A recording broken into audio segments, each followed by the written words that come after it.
இன்றைய தேவனுடைய வார்த்தை சங்கீதம் 55:22. கர்த்தர் மேல் உன் பாரத்தை வைத்துவிடு, அவர் உன்னை ஆதரிப்பார், நீதிமானை ஒருபோதும் தள்ளாட மாட்டார். ஆமேன். பரிசுத்த ஆவியானவரே, இந்த நல்ல நாளுக்காக உங்களுக்கு நன்றி செலுத்துகிறோம். இந்த புதிய நாளை காணும்படியான கிருபையை தந்தபடியாக நம்மை ஸ்தோத்தரிக்கிறோம். இந்த நாளை ஆசீர்வதித்து தரும்படியாக ஜெபிக்கிறோம்.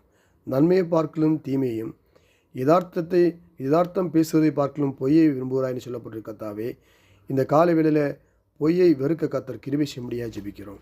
ஆண்டவரே, நிச்சயமாகவே நான் உன்னை ஆசீர்வதித்து உன்னை பெருகவே பெருக பண்ணுன்னு சொன்னீங்க. ஆண்டவரே, உங்களுடைய வசனம் நிறைவேறும்படியாக ஜெபிக்கிறோம். நான் உங்கள் மேல் கண்ணோக்கமாக இருந்து உங்களை பழகவும் பெருகவும் பண்ணி உங்களோட என் உடன்படிக்கையை திடப்படுன்னு சொன்னீங்களே. ஆண்டவரே, இந்த நாள் எங்களோட கூட உடன்படிக்கையை திடப்படுத்த முடியாது ஜெபிக்கிறோம். வசனத்தை கேட்கிற ஒவ்வொரு பிள்ளைகளையும் ஆசீர்வதிங்க, பாதுகாத்தலுங்க, பலப்படுத்துங்க, தேவைகளை சந்திங்க, இரத்த கோட்டைகளை மூடி மறுத்து காத்துக்கொள்ளுங்க. இந்த ஜெபத்தை ஆண்டவரும் இரட்சகரும் மீட்பருமாகிய இயேசு கிறிஸ்து நாமத்தில் கேட்கிறோம் ஜீவன் நல்ல பிதாவே. ஆமேன், ஆமேன், ஆமேன்.